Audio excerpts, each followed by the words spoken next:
Eu gostaria de começar com o vídeo de hoje trazendo o seguinte versículo para você. O livro de Mateus capítulo 5, versículos 13 e 14, que diz assim: Vocês são o sal da terra, mas se o sal perder o seu sabor, como restaurá-lo? Não servirá de nada, exceto para ser jogado fora e pisado pelos homens. Vocês são a luz do mundo. Não se pode esconder uma cidade construída sobre um monte. E por que eu escolhi esse texto para começar o nosso vídeo de hoje? É que nessa semana eu vi em um perfil de uma pessoa que se intitula como cristã uma frase que dizia que essa pessoa se sentia mal em ter que lidar com as pessoas do mundo, as pessoas que não são cristãs. E isso meio que me levou a um questionamento. Mas como assim? Me levou a fazer uma pergunta: quais os critérios que essa pessoa utiliza para intitular o que é pecado e o que não é? Talvez essa pessoa tenha aprendido de forma errada que o pecado se limitaria entre traição, roubo ou a homossexualidade, um exemplo. E provavelmente essa pessoa não tenha aprendido também que o pecado não está só nessas coisas. Talvez essa pessoa tenha esquecido ou não aprendido que a maledicência é um pecado, o egoísmo, a calúnia, a fofoca, a avareza, o desrespeito a autoridades que foram instituídas por Deus, o roubo dos dízimos e ofertas, a imoralidade sexual e vários outros pecados que a Bíblia cita.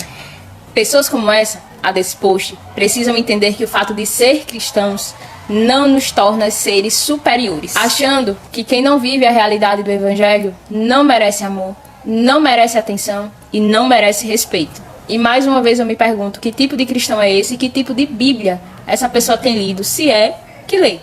Não importa quanto tempo de igreja um cristão tenha, ou quão ele se ache digno de qualquer coisa, pois assim como qualquer outra pessoa, os cristãos também são suscetíveis a falhas. Sempre vai existir alguma área da nossa vida que vai nos atrair, que vai nos distrair, e se não tivermos cuidado, se não estivermos em constante vigilância, cairemos. Quando eu alimento pensamentos e desejos nocivos, quando eu deixo de consultar ao Senhor, quando eu deixo de ler, de meditar, de obedecer às Escrituras, eu já estou errando. Quando eu olho torto para quem pensa diferente de mim, para quem não sabe ainda sobre Deus, quando eu olho torto para alguém que não aceita esse Deus que eu quero apresentar, eu já estou agindo de forma diferente de Deus. Me diga como é que eu posso ser influência de Deus na vida de outras pessoas que não o conhecem ou que se desviaram do caminho, se eu fico selecionando as pessoas. Como é que eu posso praticar o meu ID com os pés amarrados a quem já conhece a Deus? Que diferença eu estou fazendo? Que diferença eu estou fazendo quando eu digo que eu tenho nojo dessas pessoas que praticam o pecado? Que coisa horrível. O pecado do outro só é horrível porque talvez o pecado dele é diferente do pecado que você pratica.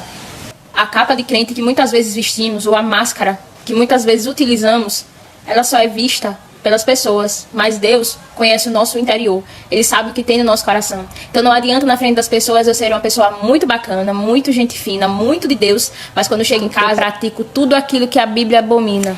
Não adianta publicar louvor bonito no Instagram, cartazinho motivacional de Deus, se você não vive nada daquilo.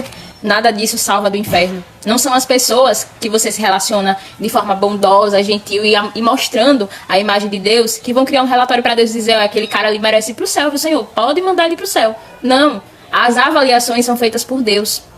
As avaliações que as pessoas, que os seres humanos fazem aqui na Terra, de nada valem. Porque necessita da aprovação de Deus. Do que adianta as pessoas aplaudirem a imagem que você apresenta, o que você prega, se Deus está lá do céu só olhando assim pra sua cara e dizendo: que é isso? Nem te conheço, meu filho. Cai fora. É extremamente vergonhoso da gente pensar, só pensar, na possibilidade de ter alguém lá em cima reprovando tudo que a gente faz aqui embaixo. Sendo que ele ensinou tão bem.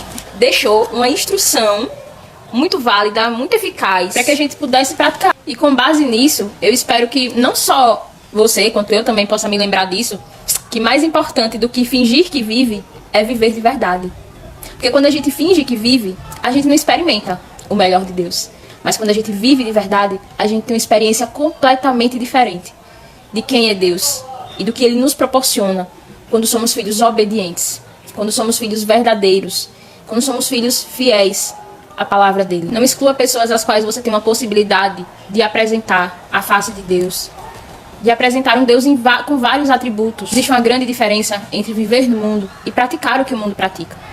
Você não é obrigado a praticar o que o mundo pratica, mas você precisa viver nesse mundo, se relacionar com as pessoas, fazer com que as pessoas conheçam a Deus.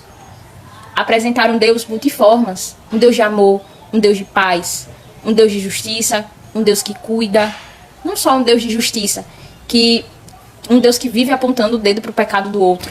O livro de Romanos 12, capítulo 12, versículo 2, testifica exatamente isso que eu disse a vocês.